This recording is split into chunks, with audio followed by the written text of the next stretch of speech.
Hey guys, tonight we journey back thousands of years to the banks of the Nile, to a civilization known for pyramids, pharaohs and gods that watched your every move.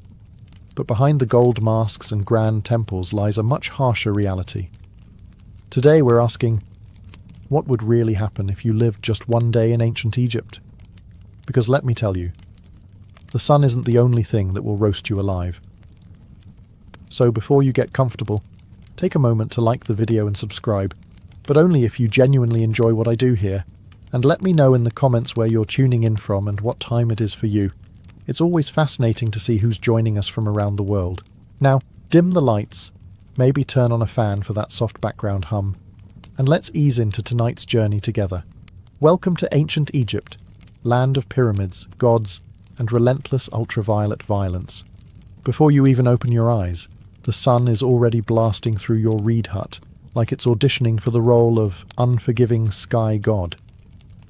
There are no curtains, no shades, and certainly no air conditioning. Just the raw, unforgiving heat of the desert, baking everything, including you, by breakfast. You're lying on a straw mat with a linen sheet that's more suggestion than protection.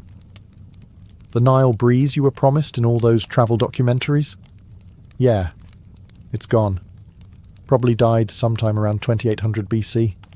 By the time you stumble outside, the temperature is already flirting with 90 degrees Fahrenheit, or around 32 Celsius, and it's not even mid-morning. The sun doesn't just shine in ancient Egypt. It attacks. Your linen tunic.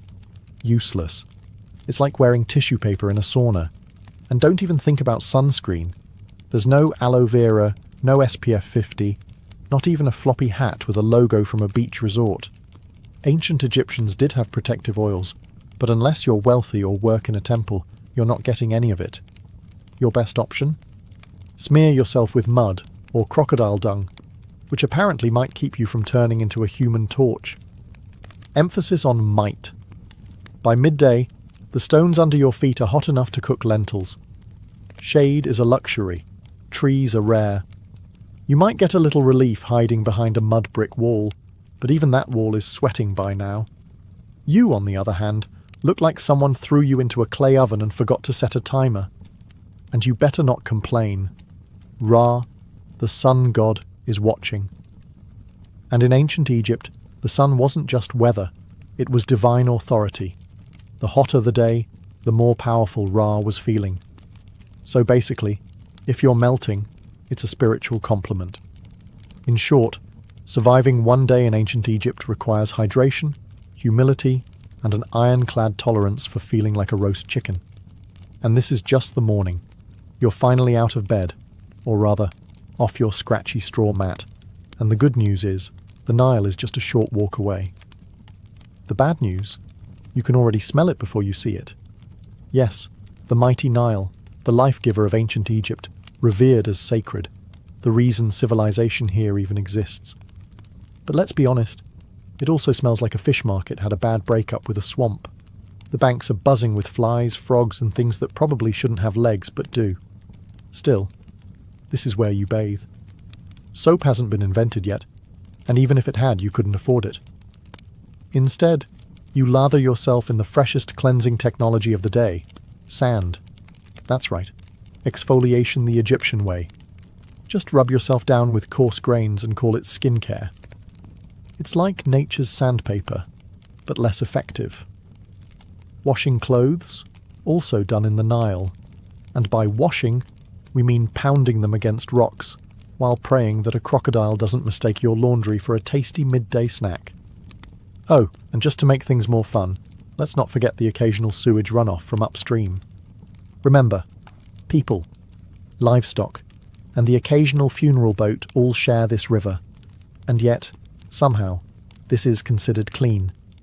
You scrub, rinse, and emerge feeling slightly less sticky and only moderately more worried about leeches.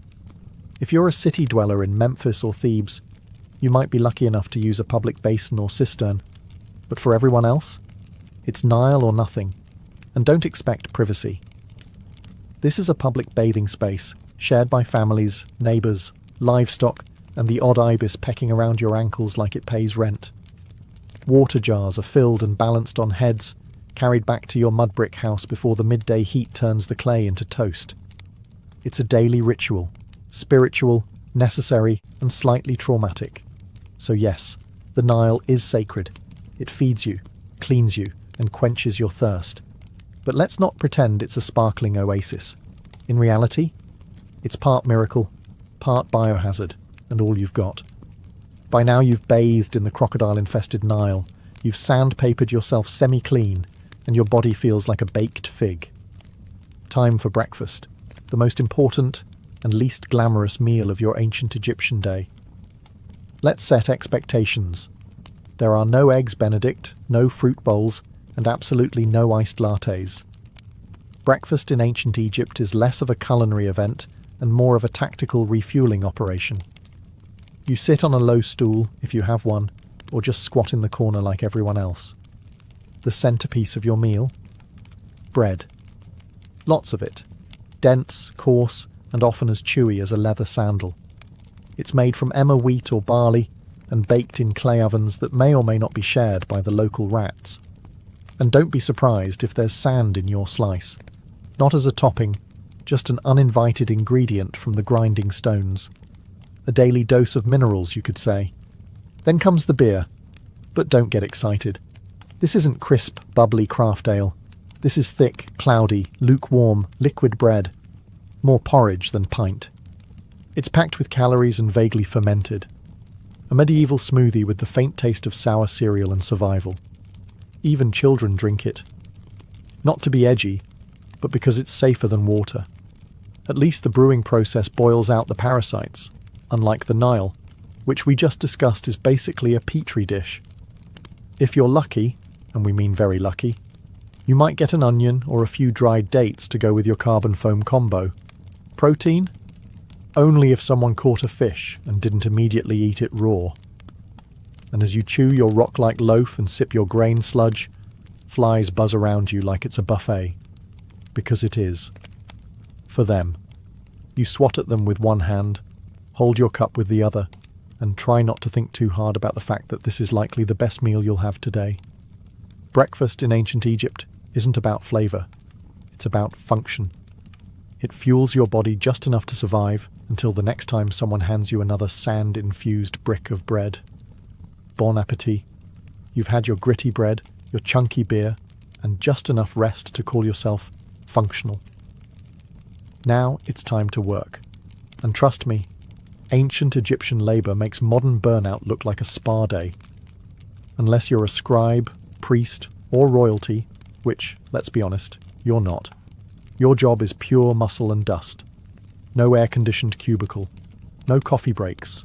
No ergonomic chairs. Just sweat, sand, and a constant risk of collapsing before noon. If you're a farmer, you'll be ankle-deep in Nile mud by sunrise, yanking weeds or planting barley under the eye of an overseer whose hobby seems to be yelling. You use wooden ploughs, crude sickles, and your bare hands. If your back hurts, congratulations, that means it's working. If you're a labourer, things get even more biblical. Imagine hauling multi-ton stones for temple construction under a blazing sun, while barefoot up ramps made of gravel and prayer. There's no OSHA here. You trip. That's a broken ankle and a shrug from the foreman. Working on tombs? That's another level of grind. You're hammering limestone, chiselling out burial chambers for people who'll get to rest longer than you ever will. And if you mess up a pharaoh's tomb, let's just say job security might involve a sealed chamber and a curse. And if you're a woman, you're not off the hook. Domestic work is also physical labour. Grinding grain, hauling water, weaving linen, caring for kids, and still helping in the fields. Your break is when the baby naps. For 7 minutes. While you prepare dinner. You eat on the go. You wipe sweat with your tunic. You keep moving, because slowing down means falling behind. And falling behind means someone else gets your grain quota and you get the blame. There's no clocking out. The sun is your supervisor. When it finally sinks behind the horizon, you crawl home, half alive, dust-caked, and dreaming of softer sandals and a less aggressive sun god. Work in ancient Egypt isn't just hard, it's endless. It's a full-body commitment to survival, day after day, until your body gives out or your overseer decides you're not worth feeding. And that's not even the worst of it.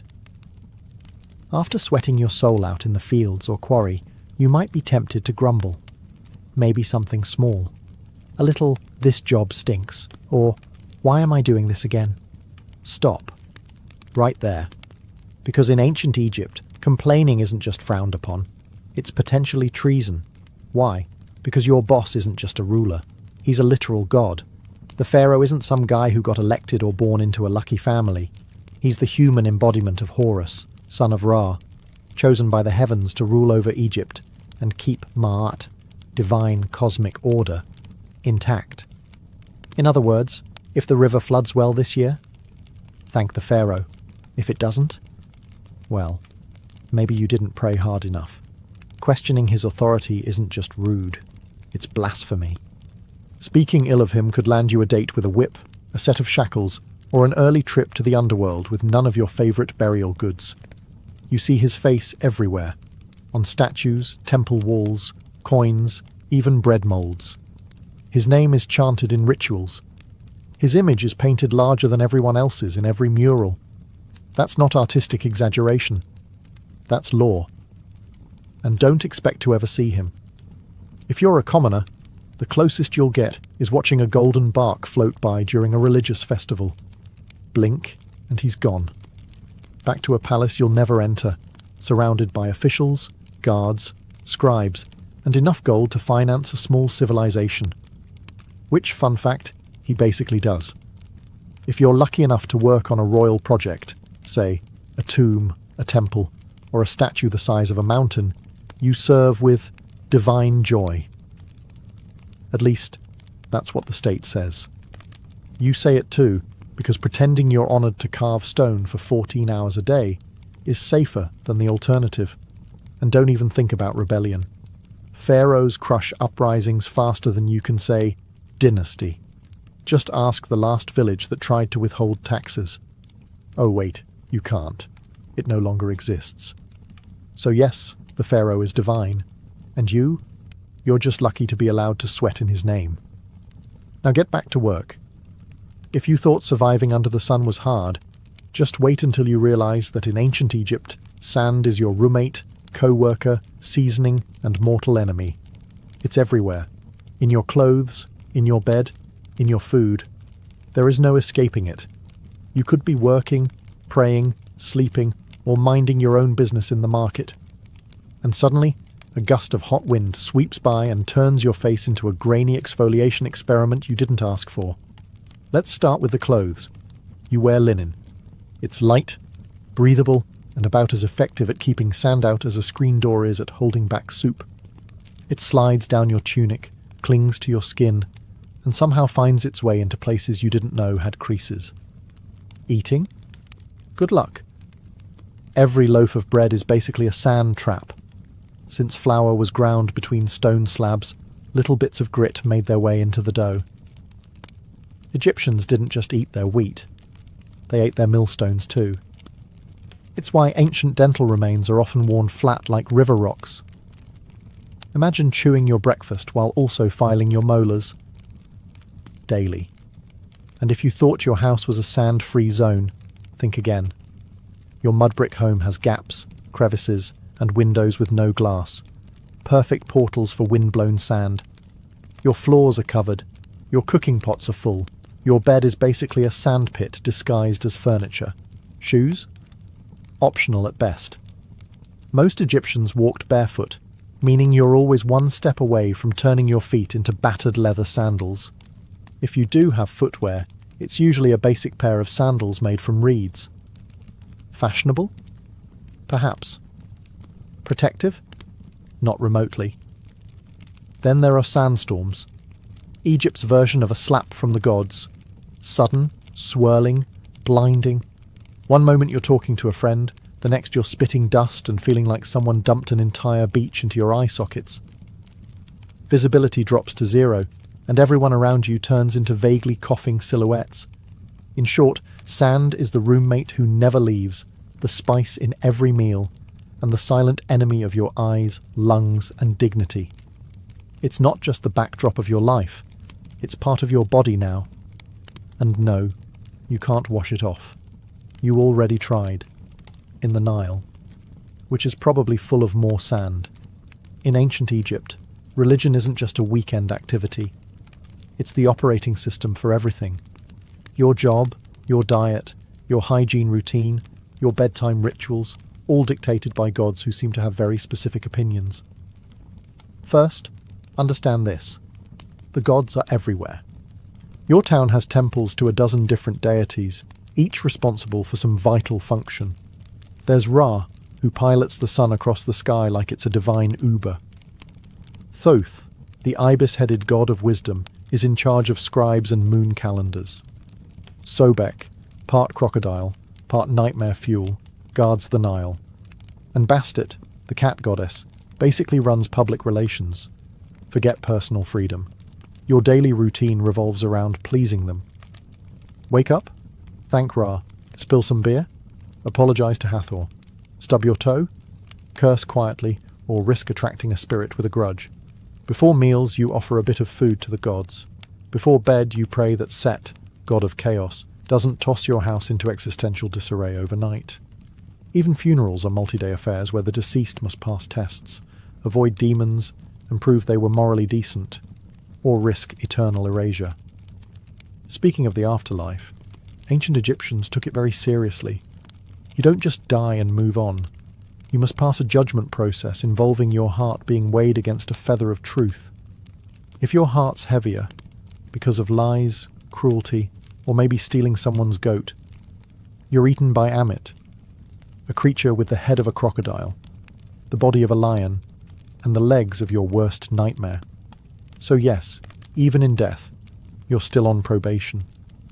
But here's the twist. This complex belief system isn't depressing. It's comforting. Egyptians believed life was part of a cosmic balance, and if you followed the rituals and upheld Ma'at, the principle of truth and order, you had a chance at a peaceful eternity, complete with food, family, and maybe a boat. Of course, the richer you were, the more gods seemed to notice you. Temples were massive, priests were powerful, and peasants? Well, they just hoped the gods were feeling generous that day. Because in ancient Egypt, faith isn't optional.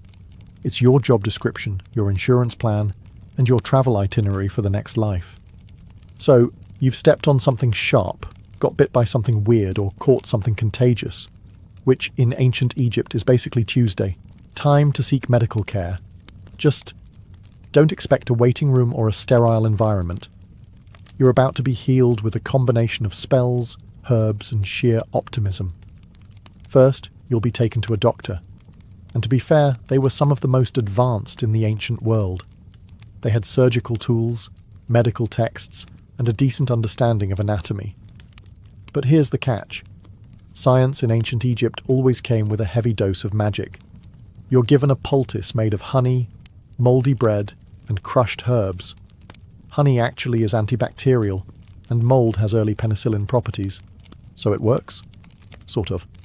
But before applying it, the healer will chant a protective spell just to be safe, because you never know when your stomach cramps are actually the result of a spiteful ghost or an angry god.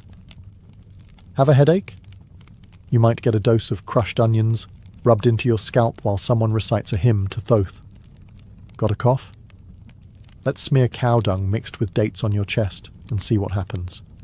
Eye infection, time for a paste of lizard blood, ochre and beer, plus a prayer to Horus. Surgery? It did happen, sometimes. Abscesses were drained, bones were set, and wounds were stitched with linen thread. But there's no anesthesia. Just a sharp knife and a friend to hold your shoulders down while you scream into a mud brick pillow. Dentistry? Not great. Remember all that sand in the bread? Your teeth are worn down by your 20s. If one gets infected, your options are 1. Live with it. 2. Die from it. Or 3. Have it pulled with something resembling pliers made by a blacksmith with low standards. And let's not forget the amulets. Whether you're giving birth, getting stitched up, or just sneezing too loud, A good doctor/priest will probably hang a charm around your neck, just in case the real issue is an invisible serpent spirit curled around your spleen. So yes, Egyptian medicine had its moments, but mostly, you'd better believe in the gods, because your band-aid is literally a prayer. Here's a plot twist most people don't expect. Ancient Egyptian women had more rights than many women in later civilizations. They could own property, run businesses, file for divorce, and even take a man to court. Sounds progressive, right? But before you pack your bags for a time-traveling girl boss vacation, hold up. Because while the legal status might impress you, the day-to-day reality? Not so glamorous. If you're a woman in ancient Egypt, you probably wake up before sunrise. You're grinding grain by hand, using a giant flat stone that chews through both wheat and your spine. Then it's off to haul water from the Nile, cook breakfast, care for children, manage the household, feed animals, and if needed, help in the fields. You're a one-woman workforce in linen. There's no me time, no spa days, and definitely no maternity leave. Childbirth is risky and painful. Midwives are helpful, sure, but there are no epidurals, no disinfectant, and no push playlists featuring relaxing harps. You give birth in a hot room with incense, prayers, and hopefully, not too much bleeding. Let's talk fashion. Linen dresses are light and breathable, but there's no underwear and no shoes. The sun scorches your skin, the sand grinds into everything, and the bugs think you're an all-you-can-eat buffet. Want makeup? Great. Egyptian women did wear cosmetics, but it's lead-based and applied with sticks that look suspiciously like toothpicks. Now, if you're lucky enough to be born into a wealthy family, things are better. You might read, write, manage estate accounts, or become a priestess. If you're born royal, you could even become pharaoh, like Hatshepsut or Cleopatra, who ruled with brilliance and terrifying eyeliner. But if you're poor, your status may be legal, but your reality is physical. You work, sweat, bend, carry, birth, bury, and pray. You're not chained by law, but by survival. Still, Egyptian women had agency, and that mattered. They could speak in court, keep their inheritance, and didn't become property when they married. Compared to many ancient societies, that's huge. So yes, Egyptian women had rights, but comfort? That's reserved for statues and goddesses, not the woman elbow-deep in dough while swatting flies off a toddler. You made it through another grueling day in ancient Egypt. You ate your gritty bread, hauled your buckets, avoided divine wrath, and maybe even dodged a sandstorm. Time to relax, right? Wrong. Because in ancient Egypt, your real test begins after you die. Death isn't the end. It's just the beginning of an incredibly bureaucratic, multi-phase journey through the underworld. And if you thought the labor overseer was strict, wait until you meet the gods of judgment. First, your soul takes a trip to the Hall of Ma'at. Here, before a tribunal of 42 deities, you must proclaim your innocence in what's basically the oldest legal deposition in history. You say things like, "I did not steal. I did not lie. I did not covet my neighbour's donkey," all while hoping the gods buy it. Then comes the heart test, literally. Your heart, believed to be the seat of the soul, is placed on a scale opposite the feather of Ma'at, the symbol of truth, justice, and balance. If your heart is heavier than the feather, well, that means you've lived a wicked life. Enter Amit, part lion, part crocodile, part hippo, all terrifying. She doesn't arrest you, she doesn't fine you. She eats your soul, destroying it forever. No afterlife, no second chances, just eternal non-existence, which, in a culture obsessed with eternity, is the ultimate punishment. And it gets better. You can doom yourself not just by actions, but by words. One wrong confession, one forgotten line during your judgment, and boom, spiritual obliteration. It's like an open book test where failure means getting devoured by a mythological death hybrid. If you do pass, congratulations. You get to enter the field of reeds, a peaceful, idealized version of Egypt where your soul lives forever. With boats, with crops, with family. and presumably with fewer sand fleas. But the stakes? Enormous. That's why Egyptians obsessed over tomb preparation, funeral rites, and magical texts like the Book of the Dead, a spiritual cheat sheet full of prayers, spells, and helpful tips like, don't insult the crocodile god. So yes, the afterlife might be beautiful, but only if you live your life very carefully.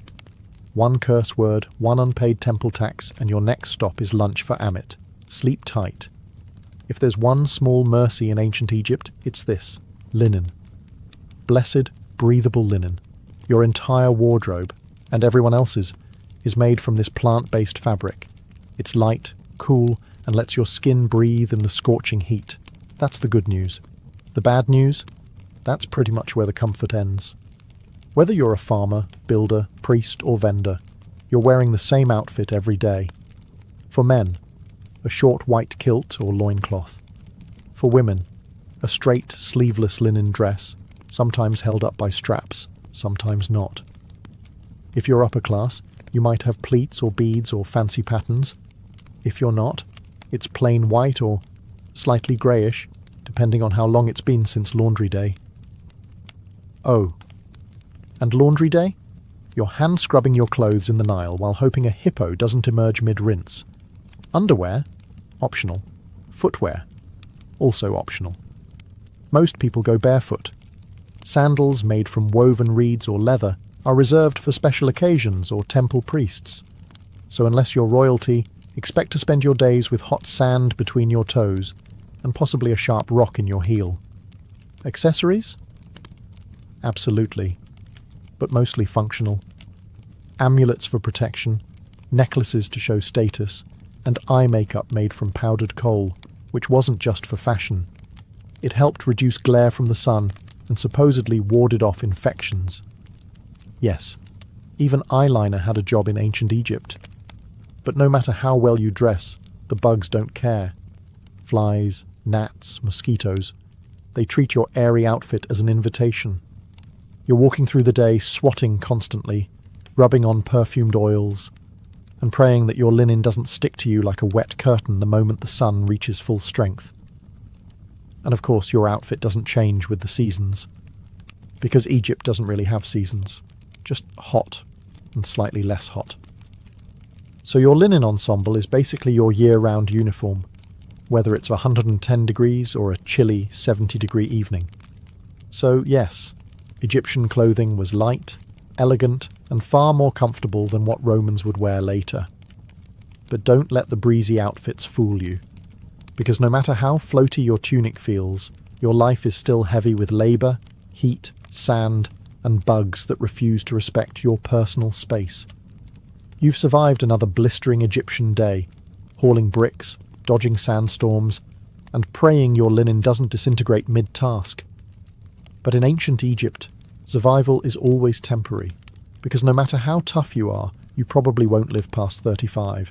Let's break it down. If you make it past childhood, which is already an achievement considering infant mortality rates were sky-high, you're thrust straight into adulthood by age 13.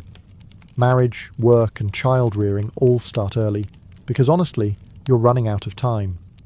You might die from heat stroke, or an infected cut, or childbirth, or crocodiles, or scorpion stings, or bad bread.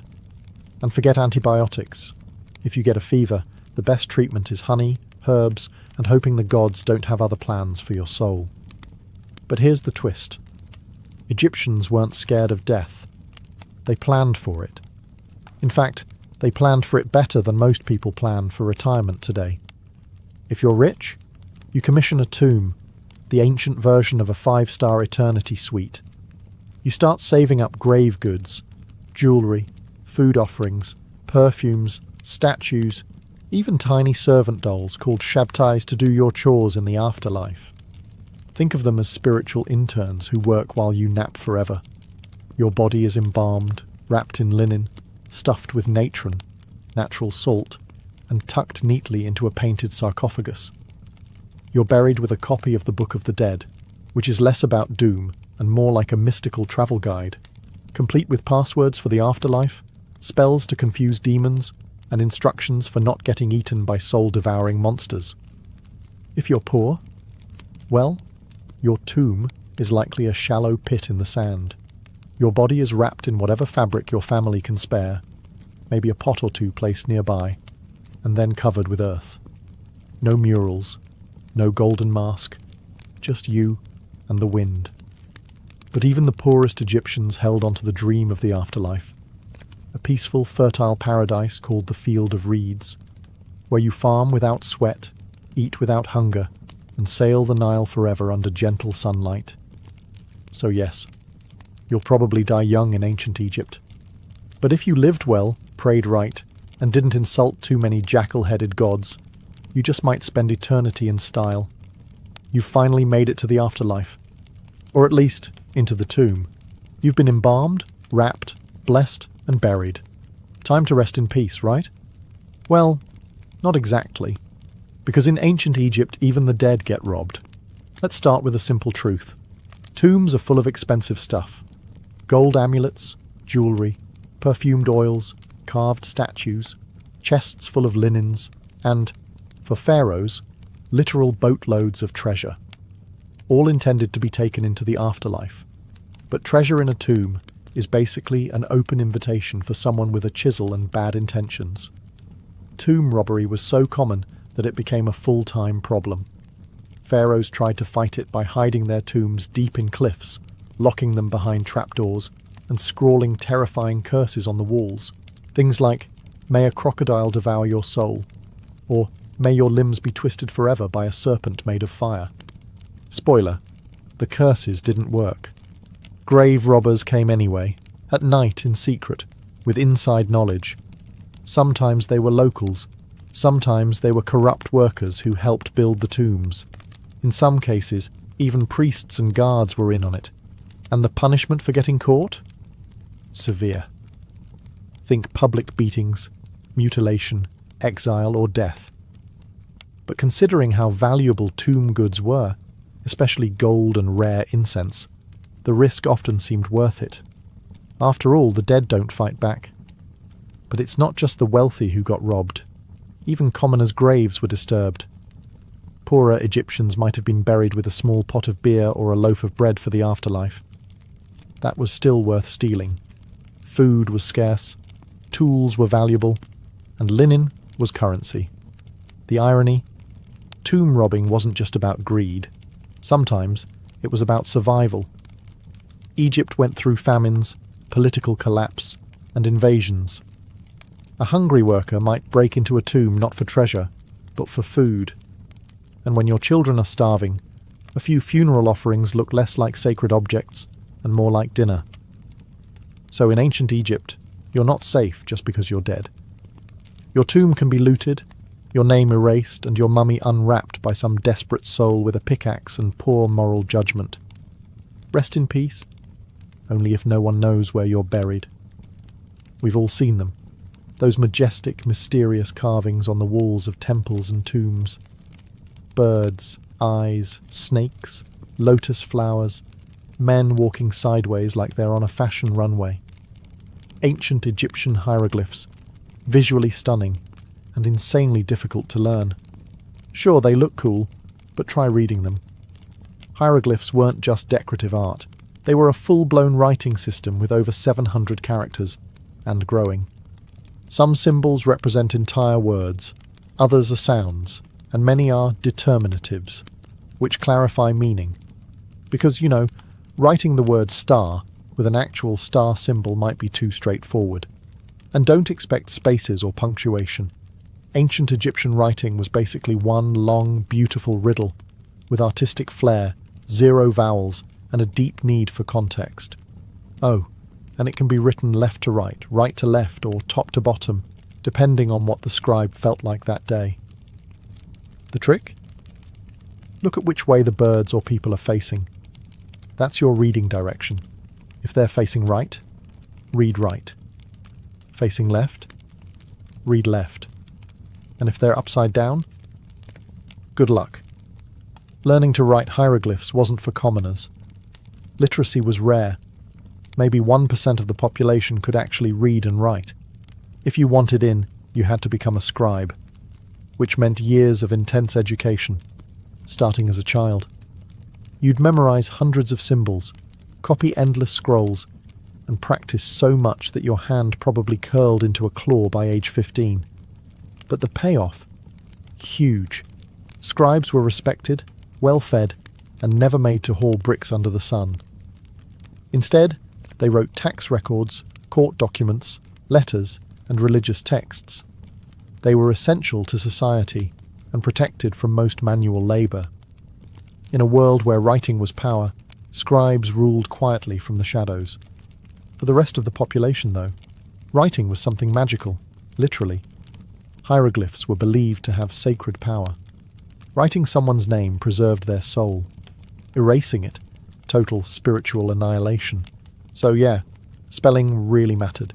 So while hieroglyphs may look like ancient emoji, they're more like a linguistic Rubik's Cube wrapped in myth, math, and mystery. Beautiful? Yes. Easy to learn? Absolutely not. After 14 chapters of heat, hunger, sand, superstition, and backbreaking labour, it's time to ask the big question. Would you survive a single day in ancient Egypt? Let's be honest. Probably not. Sure, it's easy to romanticize the ancient world. Golden tombs, lotus-scented air, graceful hieroglyphs, gods with animal heads, and a thing for order and beauty.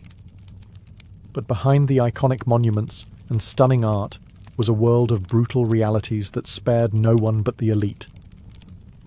Your average Egyptian day started with a dirt floor, a cloud of flies, and the knowledge that if you didn't work, you didn't eat. You walked barefoot on blazing sand, hauled water, cooked over open fires, lived shoulder to shoulder with bugs, smoke, and livestock. You worried about disease, divine punishment, and whether a snake might slither into your sleeping mat.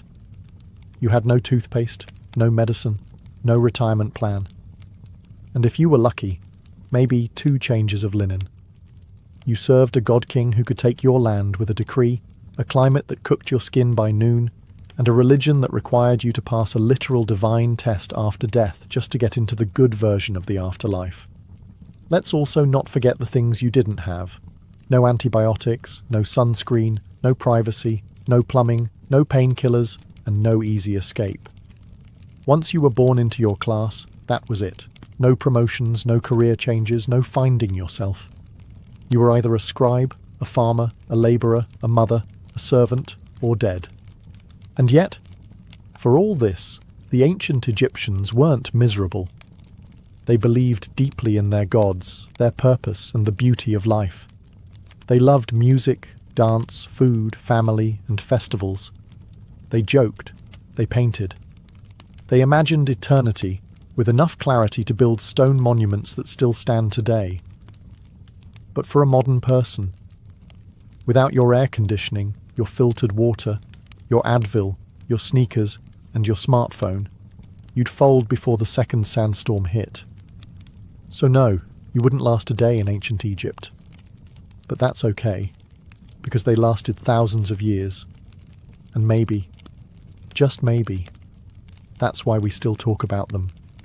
In the heart of ancient Teotihuacan, one pyramid refuses to be forgotten. Its surface is adorned not with peaceful symbols of faith or gentle gods, but with snarling, open-mouthed stone serpents, dozens of them. They jut out from the temple's facade as if frozen in mid-strike, fangs bared, eyes wide.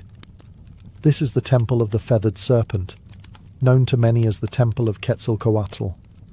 But unlike most temples that reach for the sky with reverence, this one feels different. It feels predatory.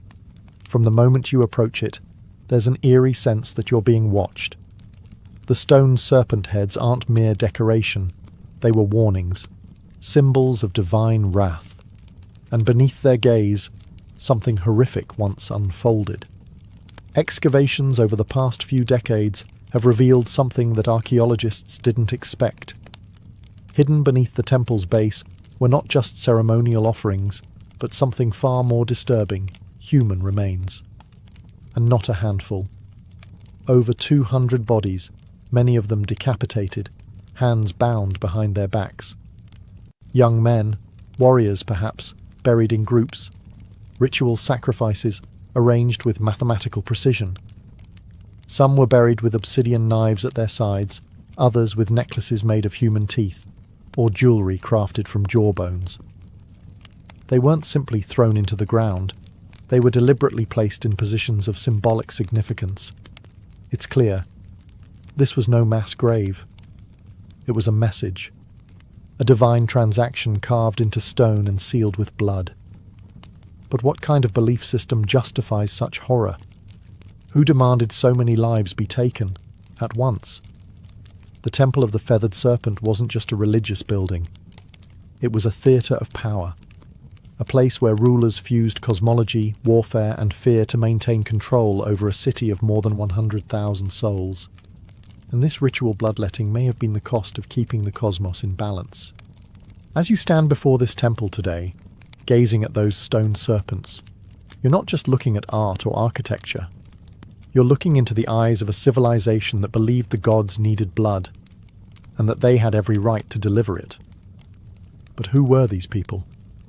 Who commanded such violence and vanished without a trace? The answer lies in the shadows of Teotihuacan.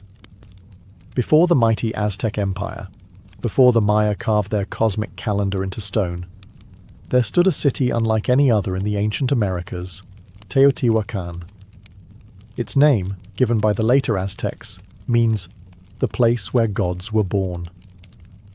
And when you walk its immense avenue of the dead, flanked by pyramids that scrape the heavens, you start to understand why. At its height, around 100 to 250 CE, Teotihuacan was a sprawling metropolis of over 100,000 people, making it one of the largest cities in the world at the time, rivaling ancient Rome, Alexandria, and Chang'an in size and influence. It was a city meticulously planned. Wide boulevards, gridded streets, apartment compounds housing extended families, multi-story structures made from volcanic stone. And at the center of it all, 3 massive pyramids. The Pyramid of the Moon, the Pyramid of the Sun, and the Temple of the Feathered Serpent. But here's what makes Teotihuacan different. No one knows who built it. Seriously. To this day, we don't know the name of the people who constructed this place. We don't even know what they called themselves. There are no written records, no kings' names carved into stone. Teotihuacan seems to have been a society ruled not by a single monarch, but perhaps by a council, a theocracy, or something altogether foreign to our understanding of ancient power. And despite this anonymity, their influence was colossal. Evidence of Teotihuacan's power has been found hundreds of miles away, from the Maya cities of Tikal and Copan to the distant Zapotec capital of Monte Alban. Obsidian blades, ceramic styles, murals, and even political meddling. In one case, Teotihuacan emissaries may have helped overthrow a local Maya king to install a ruler more favourable to their interests. But how did they maintain such a vast network? How did a city with no known writing system command such authority across Mesoamerica? The answer may lie in how they combined cosmic ideology with statecraft. Their temples were more than places of worship. They were tools of control, aligning perfectly with astronomical events, serving as theatres of ritual sacrifice, and reminding every citizen and every visitor that Teotihuacan was no ordinary city. It was the axis of the world, a sacred engine that kept time, fate, and blood flowing in sync. And at the heart of it all stood the Temple of the Feathered Serpent. To understand the temple, you must first understand the deity it was dedicated to, the Feathered Serpent. Known later by the Aztecs as Quetzalcoatl and to the Maya as Kukulkan, this figure is one of the most enigmatic gods in all of Mesoamerican mythology. But in Teotihuacan, centuries before the Aztecs rose to power, the Feathered Serpent was already a central, possibly supreme, divine force. But here's the paradox. What kind of god is both a serpent and a bird? Think about that. Serpents slither through the underworld. They shed their skin, symbolizing rebirth, duality, and death. Birds soar high in the sky, closer to the sun, representing freedom, divinity, and life-giving wind. To combine these two, earthbound and sky-dwelling, death and life, chaos and order, was to create something entirely cosmic, something terrifyingly powerful. The feathered serpent wasn't just a god, he was a bridge between worlds. On the facade of the temple, carved in deep relief, we see dozens of his images: goggle eyes, bared teeth, plumed headdresses. Some historians believe these represent the god himself. Others suggest they're warriors or priestly figures, adorned in divine regalia to signal their authority. Either way, they are everywhere. The temple is covered in these snake-bird hybrids, as if the structure itself breathes with divine presence. But the feathered serpent wasn't just a god of the heavens. He was intimately tied to sacrifice. Blood was the fuel that kept the cosmos in motion, and Quetzalcoatl, though later remembered as a gentle, civilizing deity, had a much darker role in Teotihuacan. He demanded offerings, and not just of maize or incense, but of life itself. In some myths, he descended into the underworld to retrieve the bones of the dead and create humankind. But to bring life from death, there had to be a trade. The gods sacrificed themselves for humanity, and humans, in return, were expected to do the same. The Temple of the Feathered Serpent wasn't just a monument to faith. It was a cosmic engine, designed to link the sky, the earth, and the underworld through ritual. Every stone, every serpent head, every buried victim fed into that system. Teotihuacan didn't just worship the feathered serpent, they embodied his logic, paradox, power, and blood. And the most disturbing truths were hidden beneath the surface. For centuries, the Temple of the Feathered Serpent stood silently, a weathered, imposing structure half swallowed by time. Locals whispered legends, scholars made guesses, but no one could have imagined what was buried beneath its layered stones until archaeologists broke through in the late 1980s and early 2000s. What they found wasn't just unexpected, it was unsettling. Hidden beneath the temple's foundations were a series of long-sealed chambers and pits, each filled with carefully arranged human remains. These weren't the messy results of war or disease. These were deliberate sacrifices, systematic, ritualistic, cold. The victims, numbering over 200, were young men, many between 15 and 25. Some wore necklaces made of human jawbones. Others had their hands tied behind their backs. A few were decapitated. Obsidian knives, sharp and black as night, were scattered nearby. The unmistakable tools of ritual slaughter. And this is where it gets darker. The arrangement of the bodies followed geometric and symbolic patterns. They weren't buried randomly. They were placed in quadrants, cardinal directions, possibly to mirror the cosmos. Even the number of bodies mattered. It wasn't just about death. It was about meaningful death. Offerings surrounded the victims: jaguar bones, serpents, exotic shells from the distant Gulf Coast, figurines, and obsidian blades that had never been used in battle. This wasn't punishment. It was a gift. These young men, most likely warriors, had been selected not to die in disgrace, but to die as part of something transcendent. To the Teotihuacanos, the very act of building a temple may have required human sacrifice. It was as if every stone had to be consecrated with blood, every layer raised only after an offering had been made. The deeper you dig, the more sacrifice you find. In one chamber, archaeologists discovered elaborate tunnels filled with mercury and mica, materials associated with the underworld. The floor glimmered like water. Was this a symbolic passage to the land of the dead? A mirror of the night sky? The more they excavated, the more it felt like the temple was not built on top of death, but constructed to encase it. The blood didn't stain the stone by accident. The stone was meant to hold the blood. And all of it was for the gods. Look closer at the Temple of the Feathered Serpent, and you'll notice something strange, something unnerving. It doesn't just sit on the landscape, it aligns with the universe. Teotihuacan wasn't built randomly. The entire city was laid out along precise cosmic axes. Its central avenue of the dead runs at a 5-degree angle off true north. Not a mistake, but a deliberate shift, possibly to align with the setting of the Pleiades star cluster or the sun on specific ritual dates. The Temple of the Feathered Serpent sits directly along this avenue, locking it into a grand celestial blueprint. But why? What were they trying to align with? Archaeologists and archaeoastronomers have debated this for decades.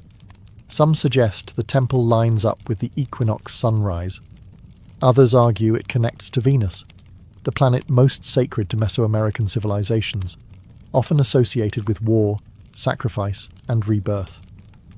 When Venus rose or set, wars were declared, offerings made, and temples activated with ritual fire. Even the temple's dimensions seem intentional. The repetition of the number 7, the number of visible planetary bodies, appears in its step platforms. There's symmetry, rhythm, and a stunning understanding of both earthly math and cosmic cycles. And beneath the surface, more clues. In 2003, archaeologists uncovered a tunnel beneath the temple. Not a crude passage, but a deliberately constructed subterranean world. The walls were once covered in powdered pyrite, a shimmering mineral that would have reflected light like starlight. Combined with mercury pools and mica-lined walls, the tunnel seemed designed to replicate the cosmos itself. To walk through it would be like travelling through the Milky Way, a symbolic journey to the underworld, or perhaps to rebirth. Was this temple not just a place of sacrifice, but a cosmic machine? A portal that aligned earth, sky, and the spirit realm? Some scholars believe Teotihuacano saw time as circular, not linear. Every ritual, every building, every sacrifice wasn't a one-time event. It was part of an eternal cycle. Death leading to renewal, sacrifice fueling rebirth. The temple's alignments may have helped predict celestial movements, coordinate harvests, and more importantly, time when to offer blood. The Temple of the Feathered Serpent wasn't just looking at the stars. It was trying to speak to them. The Temple of the Feathered Serpent wasn't just a spiritual beacon, it was a political weapon. Its very design was meant to overwhelm, to intimidate, to remind every viewer, local or foreign, who held the reins of power in Teotihuacan. Imagine standing in its shadow 1,800 years ago. You, a visitor from a smaller city-state, would arrive at the Avenue of the Dead, already awestruck by the sheer scale of Teotihuacan. But when you reached the Temple of the Feathered Serpent, you'd freeze. The serpent heads stare at you, their fangs bared. Jaguar symbols growl from the stone. The plaza ahead once held massive gatherings, not just for celebration, but for public ritual. You might even witness a sacrifice. The ruling elite of Teotihuacan understood something crucial. Fear is power, and nothing stirs fear like divine wrath. By orchestrating ritual executions in broad daylight, surrounded by cosmic symbols and death imagery, they sent a clear message. The gods are with us, and we are not afraid to feed them. But this wasn't chaos. This was theatre. Priests in feathered headdresses and obsidian masks would chant, dance, and spill blood, turning cosmic myth into political performance. It wasn't just about pleasing the gods. It was about reminding everyone watching that the city's rulers had direct access to the divine. They alone could open the heavens or summon rain, protect the people, or destroy their enemies. Even the architecture helped reinforce this propaganda. From the temple's upper tiers, leaders could look down upon the plaza. They controlled not just the narrative, but the very physical space in which it unfolded. The people looked up, at the gods, at the rulers, at the sacrifices, and knew their place. And for outsiders, Teotihuacan didn't need to conquer with swords. It conquered with symbols. Visiting dignitaries would carry home tales of awe and terror. They would speak of the feathered serpents, the endless avenues, the blood rituals that lit the sky red. In a world where gods ruled through fear, Teotihuacan positioned itself as their chosen mouthpiece, and the Temple of the Feathered Serpent was the loudest voice of all. At its peak, Teotihuacan was the heartbeat of Mesoamerica, a city of fire and stone, of gods and blood, a city that seemed destined to last forever. But around the year 550 CE, something changed. Something broke, and the silence that followed was as chilling as the temple's stone serpent heads. The fall of Teotihuacan was not loud and glorious. It was gradual, then sudden. Signs of strain began appearing decades earlier, signs that the cosmic engine was faltering. Evidence points to a long period of drought, crop failure, and social unrest. The very systems that had sustained this grand city, centralized power, religious dominance, cosmic order, began to crack under pressure. And then came the fire. Archaeologists have uncovered widespread burn layers across elite compounds, temples, and administrative buildings, including signs of violent destruction at the Temple of the Feathered Serpent. What's strange is that the lower-class residential areas were mostly untouched. This wasn't an external invasion. This was an uprising, a rebellion, possibly from within. The very people who once watched sacrifices in awe may have risen against their priest-kings. The Temple of the Feathered Serpent, once a symbol of divine authority, was ransacked. Sculptures were defaced, fires were set, ritual spaces were desecrated, and then silence. Teotihuacan wasn't completely abandoned overnight, but it lost its soul. Trade networks collapsed. Artistic production ceased. The great rituals stopped. The ruling elite disappeared. The temple no longer spoke.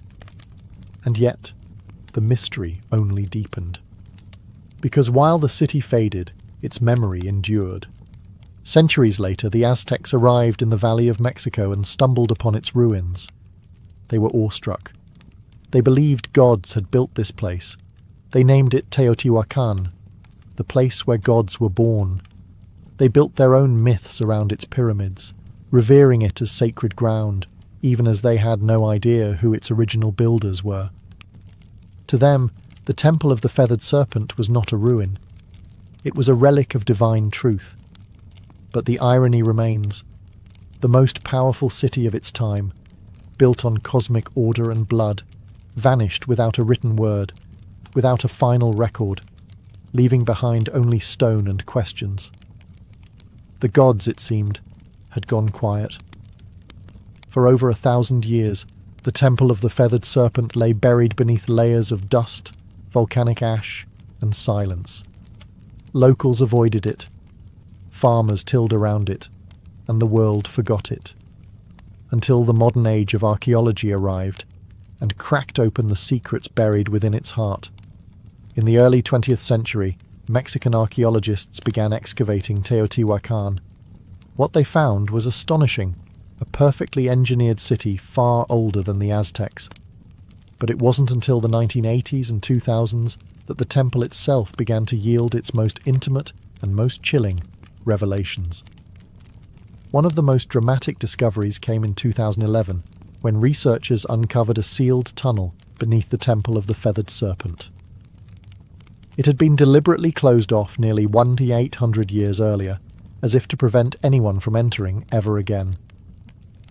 After years of excavation, scientists unearthed a cosmic corridor, a symbolic underworld lined with pyrite to mimic a starlit sky, pools of liquid mercury, and thousands of ritual objects. Jade statues, rubber balls, obsidian blades, and even carved wooden masks. It felt less like a tomb, and more like a message. Why would the ancient builders go to such lengths? What were they trying to preserve, or hide? Some experts believe the tunnel was used in initiation rituals.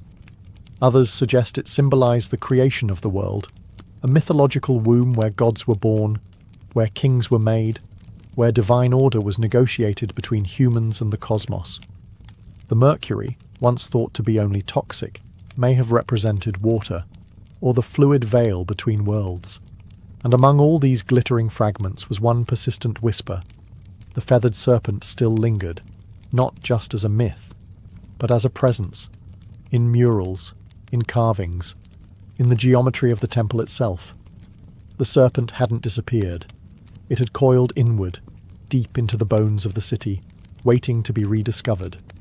And with each excavation, each uncovered jawbone or golden ornament, we draw a little closer to its message. One carved not in language, but in stone, sacrifice, and shadow. Modern science has given us X-rays, drones, and ground-penetrating radar. But even with all our tools, one truth remains. The temple still keeps secrets. Today, the Temple of the Feathered Serpent stands as a haunting monument, not just to a civilization long gone, but to a way of thinking that merged power, cosmos, and death into one unbreakable system. Tourists snap photos. Children run past the stone serpent heads, but the ground beneath their feet is soaked in 1,000 untold stories and over 200 known human sacrifices. And still, the temple endures. Its legacy is not just architectural, it's psychological, spiritual, cultural. The feathered serpent, this paradoxical god of sky and earth, continued to evolve. He would be adopted by the Toltecs, then reborn by the Aztecs as Quetzalcoatl, where his myth took on a gentler tone, the bringer of knowledge, the god who wept for humanity, the one who vowed to return. This reimagining of the serpent god shows how myths don't die. They transform. Even in modern Mexico, echoes of the feathered serpent persist, in art, in murals, in literature, and in national identity. The temple's image has appeared on coins, stamps, and even government buildings. It has become a symbol of mystery, of pre-Columbian brilliance, and of the untamed spiritual world that once pulsed through Mesoamerica. But there's another legacy, one less visible, more uncomfortable. The Temple of the Feathered Serpent forces us to confront the price of belief. It asks hard questions. How far will humans go to feel connected to the divine? What happens when power and religion become indistinguishable? Can beauty coexist with terror? In many ways, the temple isn't just a historical site. It's a mirror, a reflection of us, our fascination with life after death, our hunger for meaning, our capacity to build monuments of staggering beauty and to stain them with blood. The temple teaches us that greatness comes with shadows, that civilizations can soar to impossible heights while burying their secrets beneath the stones. And maybe that's why we keep returning, not just to visit, but to understand. Because deep down, we know the serpent is still watching, not to strike, but to remind. Reminders of what we once were, and what we still might be. Before we spoke in words, we spoke in rhythm. Tens of thousands of years ago, long before the invention of writing, even before the birth of language itself, early humans began to create something that could only be described as sound with intention. Not speech, not melody, but rhythm. A hand slapping hollow bark, a stick tapping a stone, a foot stomping earth in time. Somewhere in that ancient repetition, something magical emerged, the first drumbeat. It wasn't called music, it wasn't called anything, but it felt like something, like communication, like movement, like emotion taking form. Anthropologists have uncovered evidence of primitive percussion instruments dating back over 30,000 years. These were likely made from natural materials, tree trunks, hollowed-out gourds, stretched animal hides. Nothing fancy, nothing preserved. But these rudimentary drums were not toys or idle distractions. They served real purposes, to warn, to summon, to connect. Imagine a tribe scattered across a dense forest. One beat from a distant drum, and others knew danger is coming. Or a celebration has begun, or the gods are listening. The earliest drums weren't just tools, they were extensions of the human body. A heartbeat externalized, a pulse that could be felt across a valley. Drumming wasn't something you watched or listened to. It was something you participated in together, around fires, under stars, in caves where echoes made the air itself vibrate. These ancient rhythms became a language of emotion, joy, grief, warning, hope, all expressed not in syllables or symbols, but in patterned sound. Before the first flutes were carved, before string instruments were dreamed of, the drum was already alive, anchoring us in time, giving shape to ritual, and uniting individuals into tribes. In that way, the drum became humanity's first instrument, and perhaps its first form of collective identity. No matter where on earth people lived, they created something to strike, something to beat, something to mark the moment. Because even when we had no words, we had rhythm. And that rhythm was everything. In the cradle of early human civilization, drums were not just instruments. They were sacred voices. Every tribe, every culture, every corner of the earth developed its own rhythm. But the purpose was nearly universal, to commune with the unseen. In Africa, where some of the world's earliest drums emerged, rhythm was deeply intertwined with life, death, and ancestry. The djembe, carved from a single tree and wrapped in goatskin, was believed to contain three spirits: that of the tree it was carved from, the animal whose skin gave it voice, and the craftsman who brought it to life. Played in circles, the djembe didn't just accompany rituals, it was the ritual. Then there were the talking drums, capable of mimicking human speech through pitch and tone. In West Africa, these drums carried messages across miles, relaying news, warnings, births, and deaths from one village to the next. Long before the telephone, humans were already drumming their messages through the landscape. Across the oceans, Native American tribes treated the drum as a living entity. It was the heartbeat of Mother Earth, played in ceremonies to honor ancestors, summon healing, or guide the souls of the dead.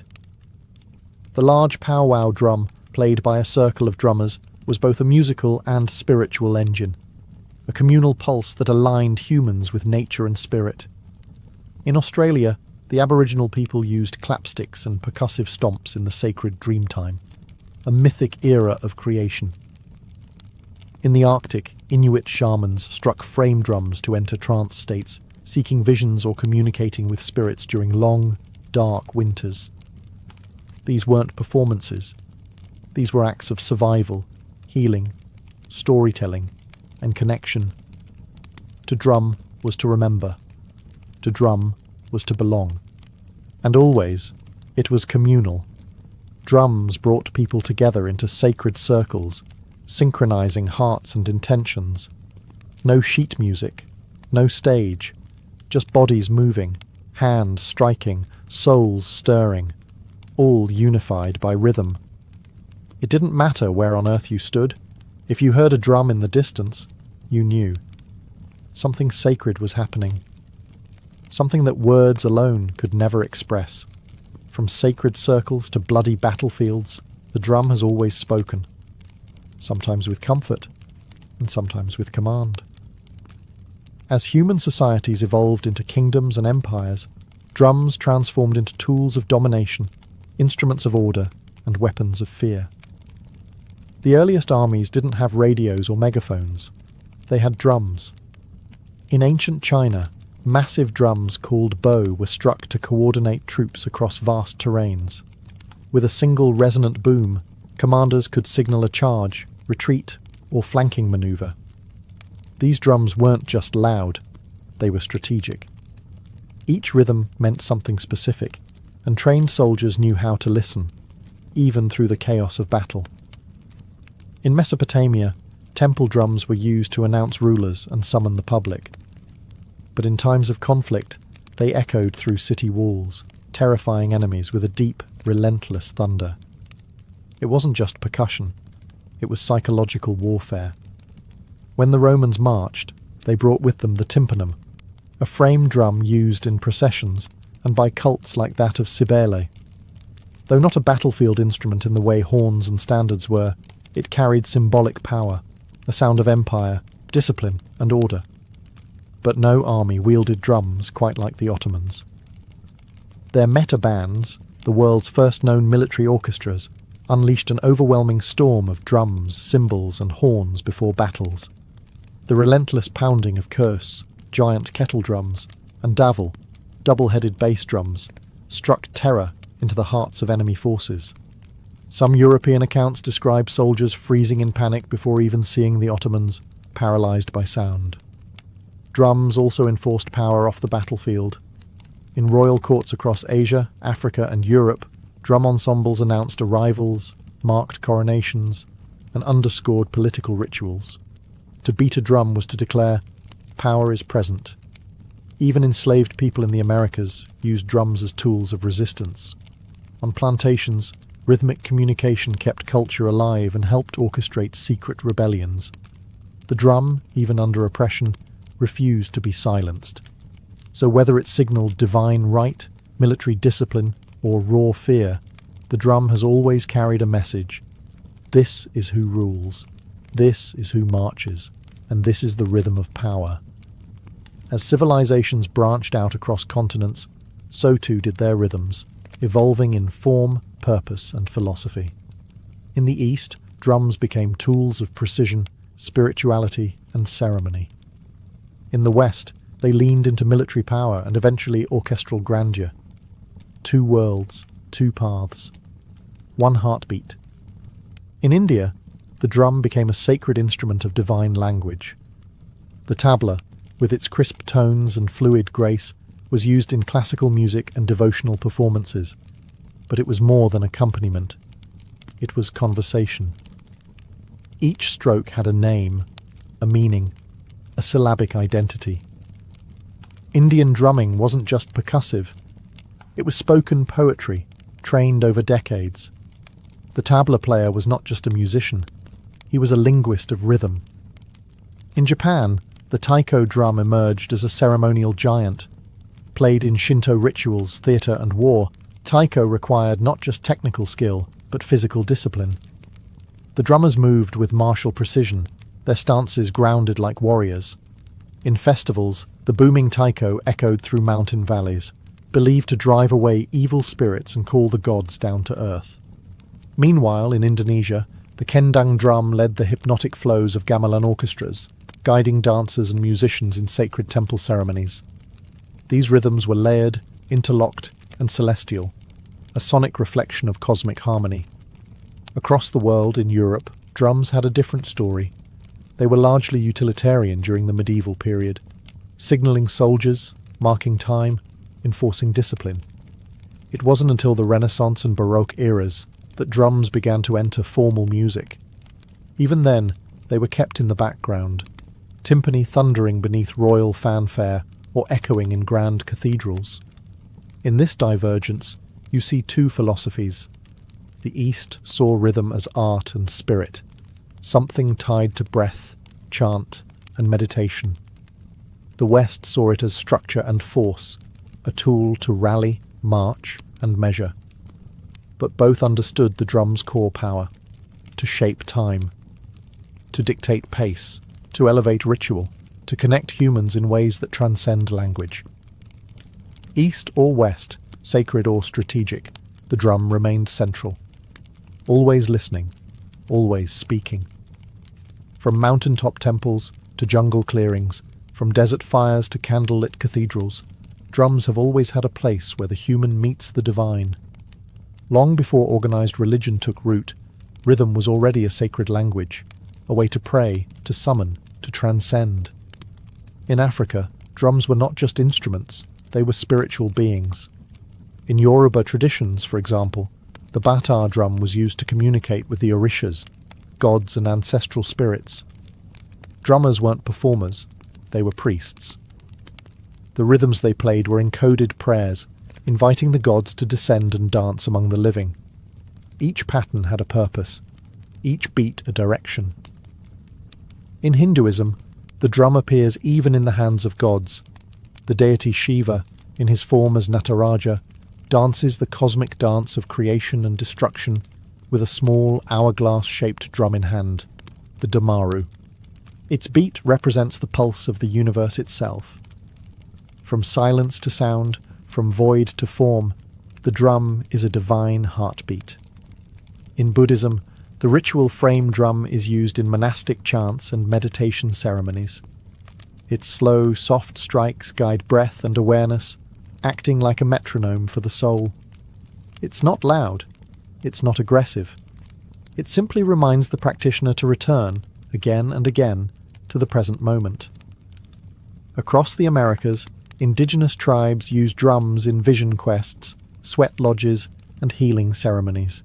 The beat is constant, steady, mimicking the rhythm of the womb, helping participants enter trance states or connect with ancestral spirits. In these spaces, the drum doesn't just accompany prayer, it is the prayer. Even within Christianity, where rhythm was often subdued, the drum still found a sacred role. In gospel traditions, particularly in African American churches, drums became a means of praise and power, a heartbeat behind voices lifted in devotion, a reminder of struggle, hope, and divine rhythm in every life. No matter the faith, the ritual, or the God invoked, the drum has been there, not as decoration, but as a vessel for energy, intention, and the mysteries we cannot speak. Because when words fail in worship, rhythm remains, and the divine always listens. For thousands of years, drums were solitary instruments, one body, one sound, one purpose. But in the heart of the industrial age, something revolutionary happened. In factories, streets, and music halls, percussion was reimagined. And by the early 20th century, multiple drums were no longer scattered across a stage. They were united, forming something entirely new, the drum kit. It was born out of necessity. In the late 1800s, military and theatre bands required several percussionists to play bass drum, snare, cymbals, and woodblocks, each handled by a different person. But space was tight, and budgets were tighter. So drummers began to combine instruments into a single playable setup. By 1909, the first bass drum pedal was patented. A drummer could now strike a massive drum with one foot, freeing their hands to do more. The idea caught fire. Over the next few decades, drummers added hi-hats, toms, cowbells, and ride cymbals, creating a setup that could mimic an entire percussion section, all from one seat. What emerged was more than a tool. It was a drummer's throne. And then came jazz. In smoky clubs and underground dance halls of New Orleans and Chicago, the drum kit exploded into life. Jazz drummers didn't just keep time, they played the kit like a voice, with syncopation, swing, and sensitivity. Legends like Gene Krupa and Buddy Rich turned the drum set into a lead instrument. Rhythm became storytelling. As jazz evolved into rock, the drum kit grew louder, heavier, more powerful. The 1960s and 70s saw kits expand with multiple toms, splash cymbals, and double bass pedals. Drummers like John Bonham, Neil Peart, and Keith Moon pushed the limits of stamina and creativity. The drummer wasn't in the background anymore. He, or she, was the engine. Today, the drum kit is a global staple, from gospel churches to EDM stages, from punk garages to world tours.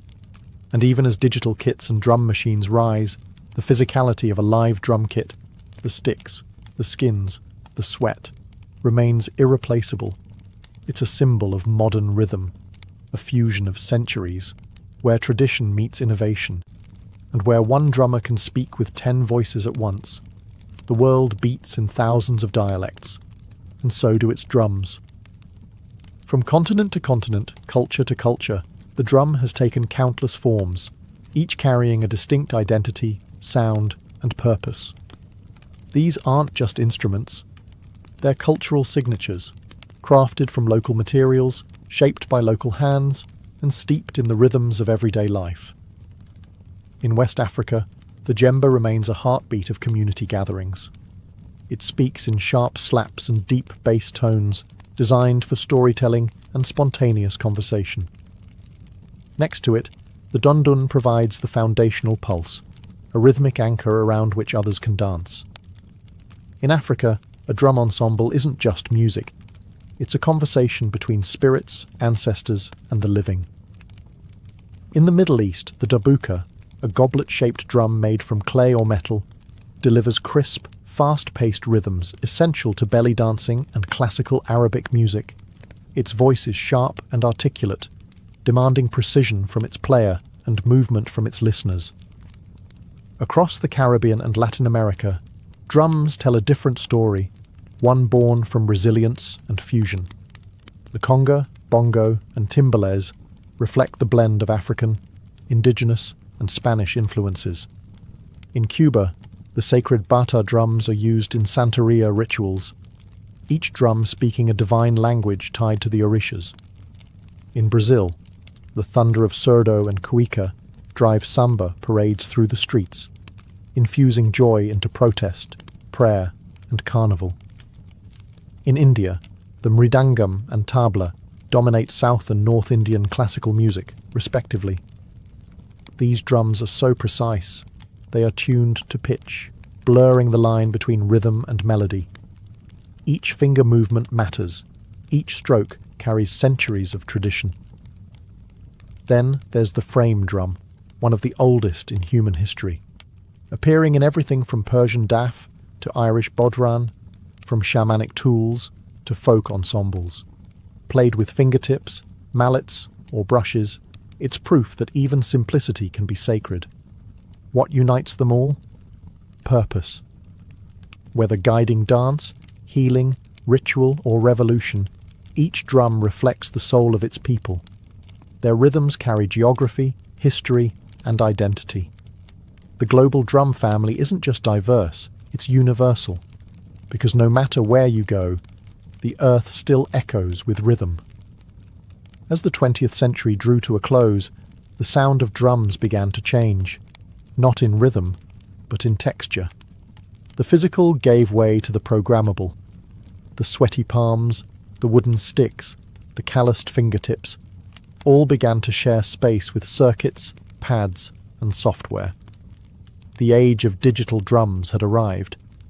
It began in the 1970s with primitive drum machines.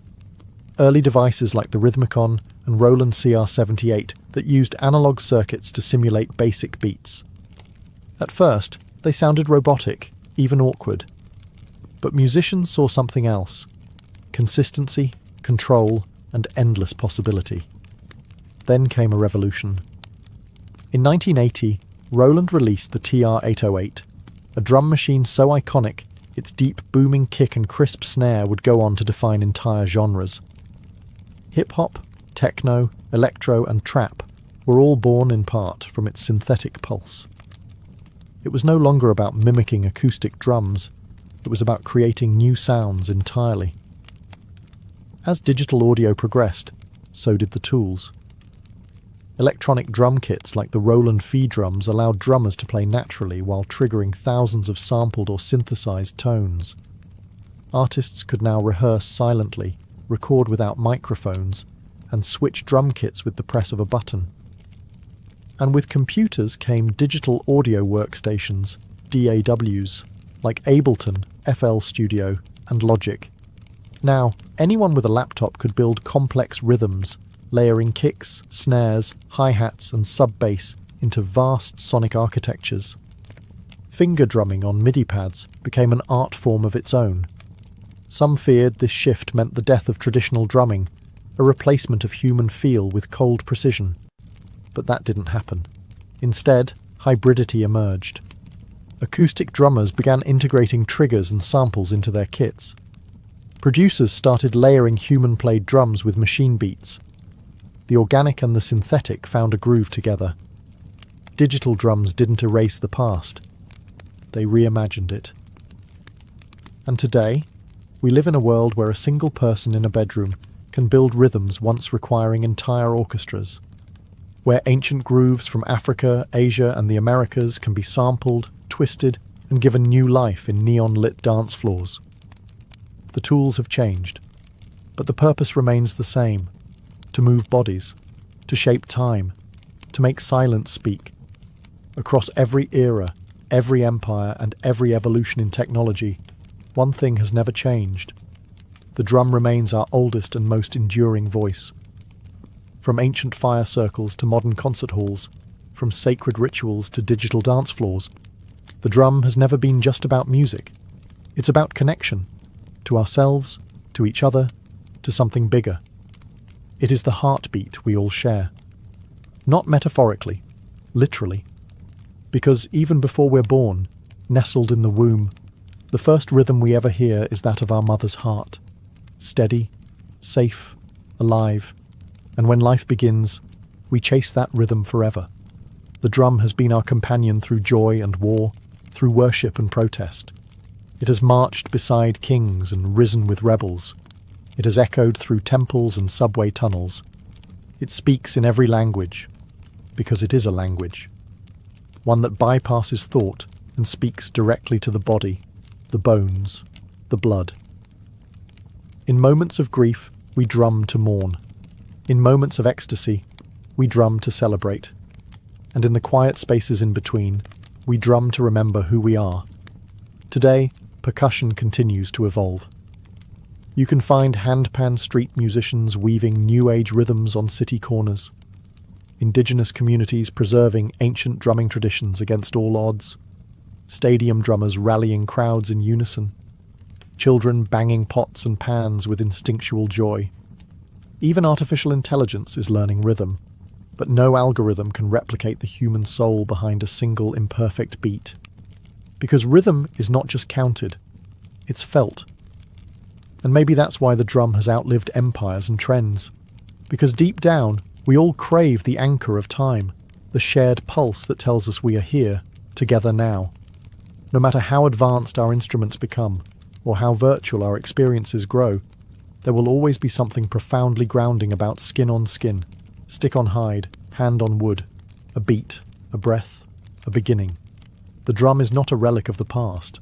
It is a reminder that we were always meant to move in rhythm, to listen, to feel, to play. And as long as humanity endures, the drum will never be silent. Before Manhattan became a forest of glass and steel, it was an island of shadows, not cast by towers, but by church steeples and sloping rooftops. In the early 1800s, the skyline barely existed. The city clung to the southern tip of the island, a dense sprawl of brick townhouses, timber-framed shops, and dirt-packed roads. Buildings rarely climbed beyond 5 or 6 stories. Not because ambition was lacking, but because gravity had the final say. The taller the building, the more weight it carried, and with stone and brick, height came at a steep price. The walls had to be thicker at the bottom to support the upper levels, leaving less room inside and requiring enormous foundations. To build high was to build heavy, and heavy didn't make financial sense. So the city grew horizontally, spreading northward along a grid that had been planned in 1811, one of the boldest urban blueprints of its time.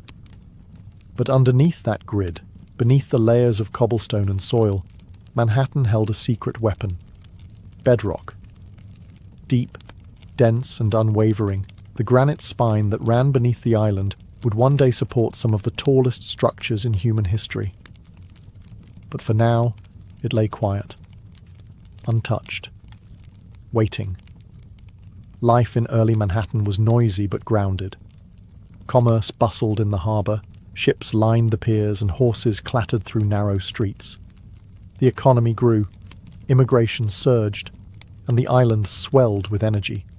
But still, the city hugged the ground. The sky remained untouched.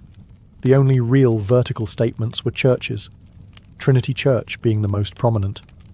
Its spire, completed in 1846, rose over 280 feet, and for a time it was the tallest structure in New York.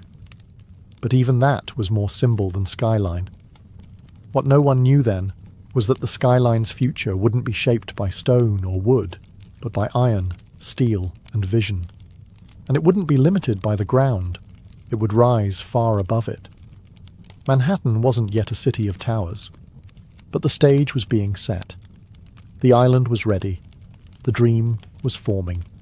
And soon, the skyline would begin to stretch. For centuries, gravity was the greatest architect in Manhattan. It kept buildings short, cities flat, and human ambition tethered to the earth. But in the mid-19th century, two breakthroughs would break the skyline wide open. One lifted people, the other lifted buildings. The first came in 1852, when an inventor named Elisha Otis unveiled his revolutionary safety elevator. In a dramatic demonstration at the New York Crystal Palace, Otis stood on a platform suspended high above a crowd. He ordered the rope to be cut. The crowd gasped, but the platform didn't fall. A hidden mechanism locked the lift in place. With that single breathtaking moment, Otis changed the rules of height. Until then, the top floors of buildings were the cheapest. No one wanted to climb stairs. But once elevators became safe and practical, those upper floors became premium space, offering light, air, and status. The vertical city suddenly made economic sense. But being able to move people upward wasn't enough. Buildings still relied on load-bearing walls, which grew thicker and more cumbersome the higher they went. That's where innovation number 2 arrived: the steel skeleton. In the 1880s and 1890s, engineers began using steel frames to support the weight of buildings, allowing exterior walls to become thin curtains rather than heavy structural anchors. This method, known as steel frame construction, gave architects a new freedom: build as high as the frame could handle. Suddenly, height was no longer a risk, it was a strategy. The technology had arrived, the materials were here, and Manhattan, with its solid bedrock and booming economy, was the perfect canvas.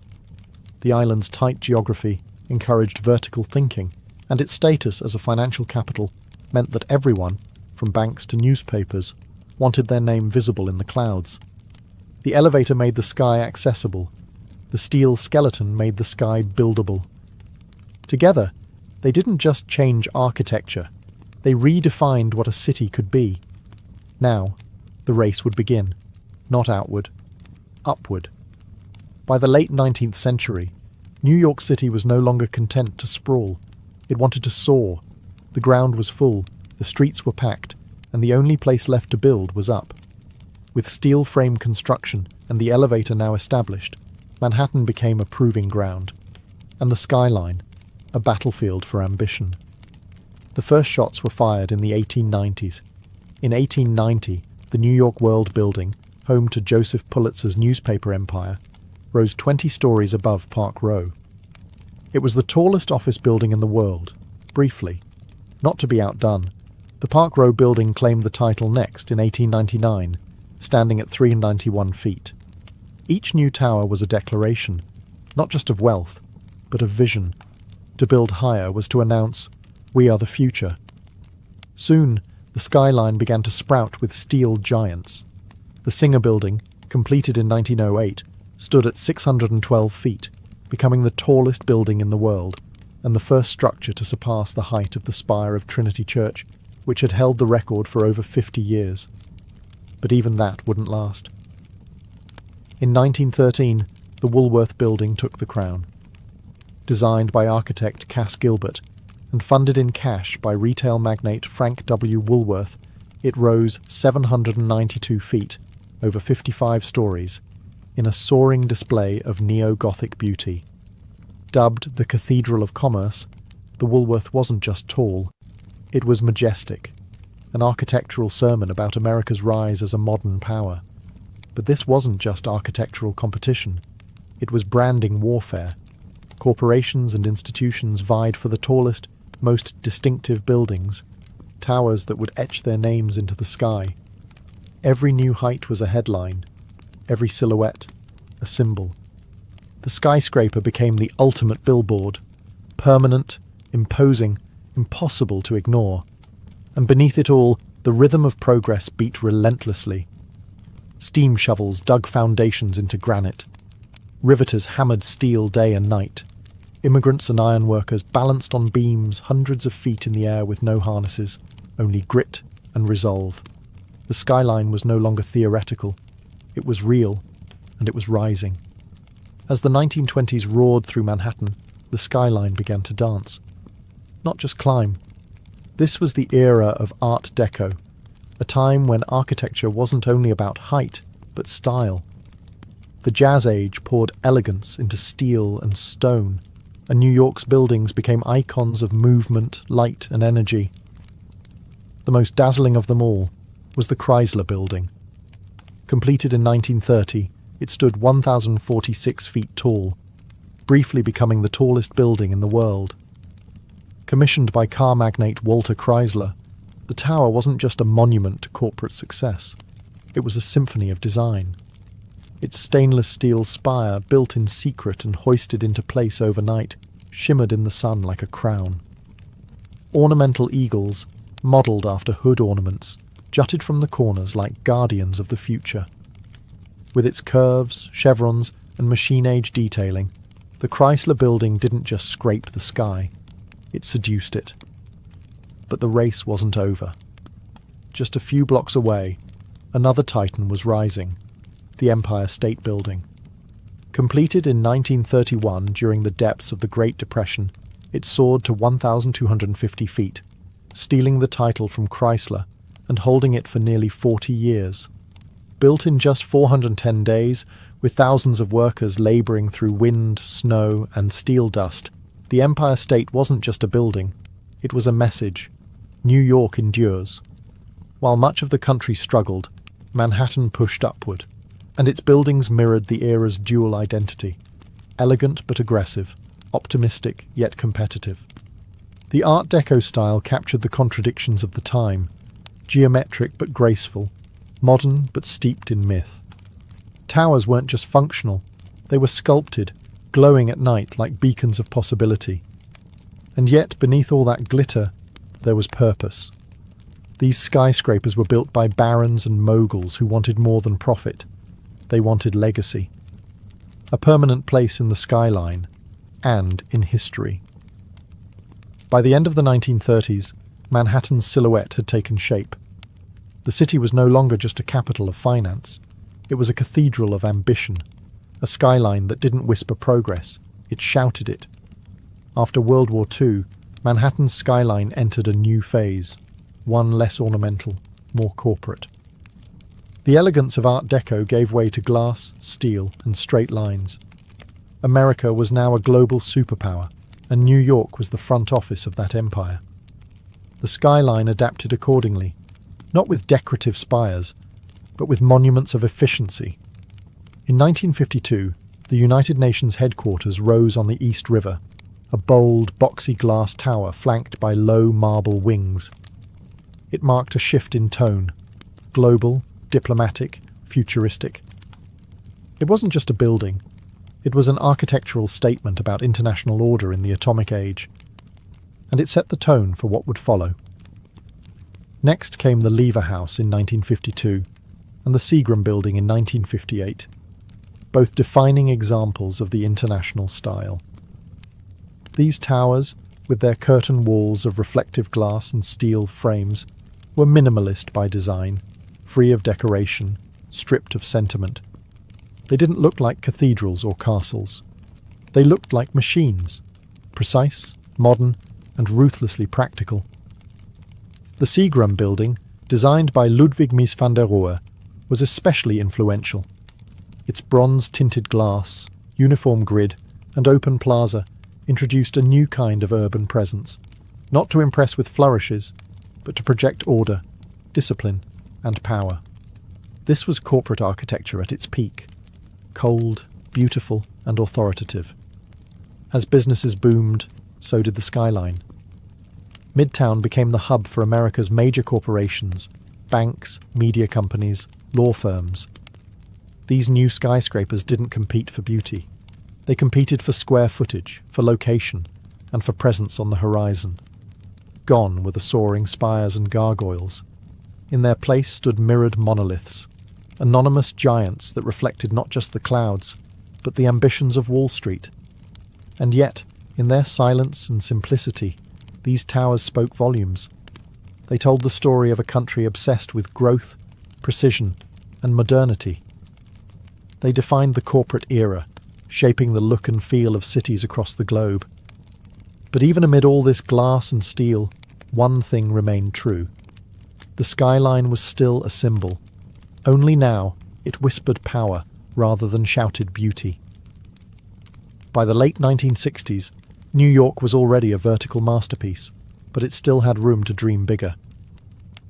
That dream took shape at the southern tip of Manhattan, where a pair of identical towers would soon alter the skyline forever.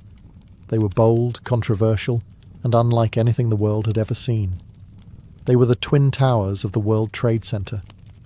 Conceived as a hub for global commerce, the World Trade Center project was overseen by the Port Authority of New York and New Jersey. Architect Minoru Yamasaki designed the buildings with a radical minimalist approach. Vertical lines, aluminum cladding, no setbacks. Each tower would rise over 1,160 feet, dwarfing every building before them.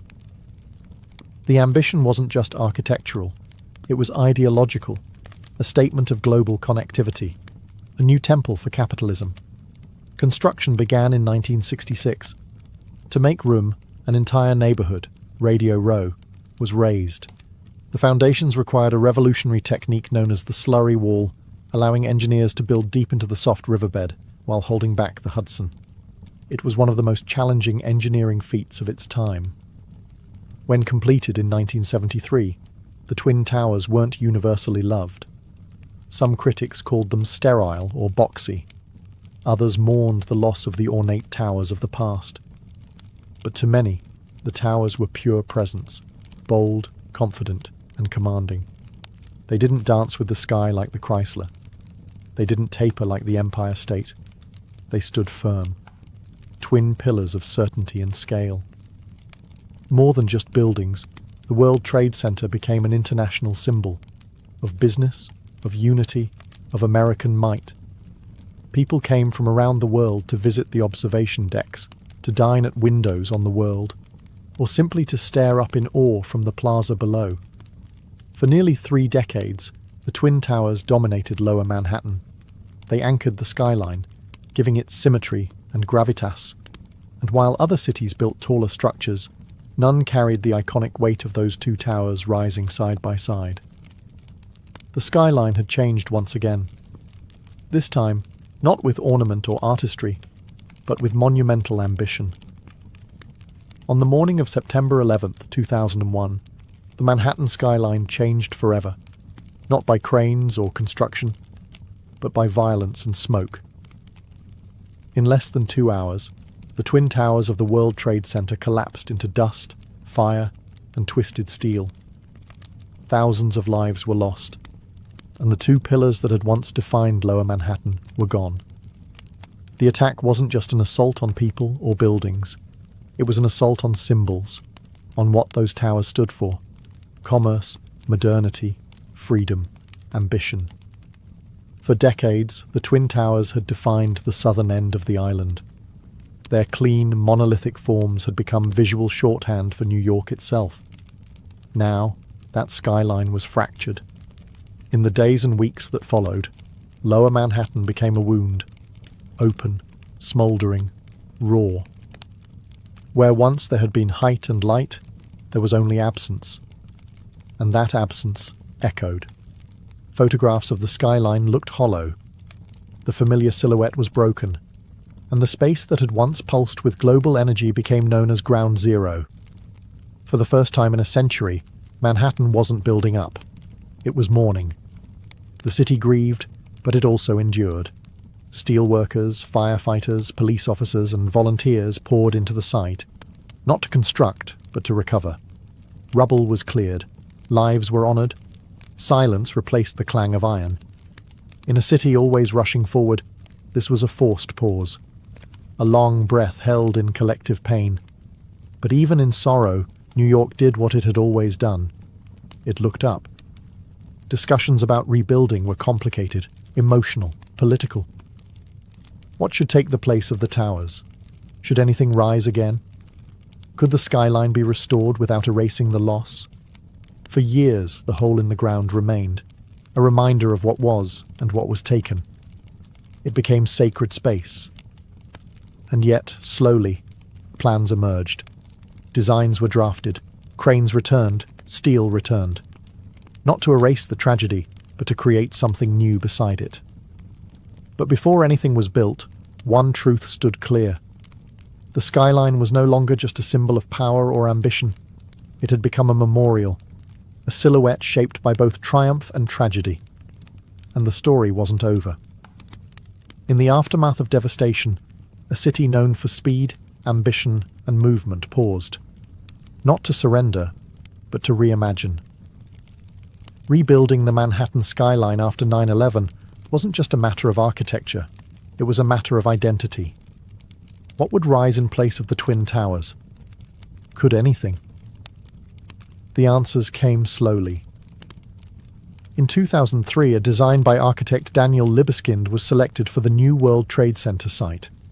It wasn't just about height, it was about healing, memory, and renewal. The plan would blend commercial space with public memorials, parks, transportation, and light. It wasn't a return to what had been. It was a statement of what could be. At the heart of it all stood a new tower. One World Trade Center, originally called the Freedom Tower. Rising from the northwest corner of Ground Zero, it would become the tallest building in the Western Hemisphere at 1,776 feet, a number chosen to echo the year of America's independence. But this wasn't just about patriotism. It was about defiance, about reaching up, again, despite loss. Construction began in 2006, and in 2014, One World Trade Center opened its doors. Clad in shimmering glass and standing like a crystal obelisk, it didn't try to imitate the past. It offered something new, reflection, both literal and symbolic. The building changes with the sky, glowing, darkening, disappearing, depending on the light. It is presence without arrogance. Beside it, the 9/11 Memorial opened in 2011. Two deep voids where the original towers once stood, each with a continuous waterfall and the names of the fallen etched into bronze. It's not just part of the skyline, it's part of the city's soul. The new skyline took years to take shape. Other towers rose, 3 WTC, 4 WTC, and 7 WTC, each one sleek, modern, and purposeful. Together, they represent not just a city rebuilt, but a city transformed.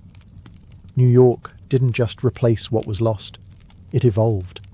It honoured the past while building for the future. And in doing so, it reminded the world of something deeply American and deeply human. You can knock a city down, but you can't keep it from rising. Today, the Manhattan skyline is more than a collection of buildings. It is a living symbol of ambition, of resilience, of the American dream itself. No other silhouette in the world carries so much weight. It's etched into pop culture, history, and memory. You can draw it with 5 lines, and people will recognize it instantly. It tells a story of bold engineers and fearless ironworkers, of architects who imagined spires that pierced clouds, and of immigrants who crossed oceans to help build them. It speaks of risk, reward, and reinvention, the constant churn of New York itself. It has never been finished, and it never will be. The skyline is alive, always changing. In recent years, it's stretched even higher, but not in lower Manhattan. This time, the vertical race moved uptown. Along Billionaires Row, super slender residential towers like 432 Park Avenue, Central Park Tower, and 111 West 57th Street now rise like needles above Midtown. These skyscrapers are feats of engineering, pencil-thin, wind-tested, and made for the ultra-wealthy. Critics call them sky-piercing expressions of inequality. Others see them as marvels of modern ambition. Meanwhile, in Hudson Yards, an entirely new neighbourhood has appeared, with gleaming glass towers, public art, and corporate headquarters rising where rail yards once sprawled. The skyline now stretches farther west, evolving with the city's changing needs and ambitions. But even as it grows, the skyline holds its past tightly. The Empire State Building still glows at night, the Chrysler still gleams at sunrise, and One World Trade Center stands solemn and proud. The skyline remembers what came before, even as it reaches for what's next. More than any monument or statue, it is the skyline that defines New York, not just in form, but in meaning. It is a place where humanity dared to build upward, again and again, through booms, busts, wars, and wounds. A city of millions, reflected in steel and glass. It doesn't just mark where the city ends, it marks where dreams begin. Because in Manhattan, the sky has never been the limit, it's just the next floor.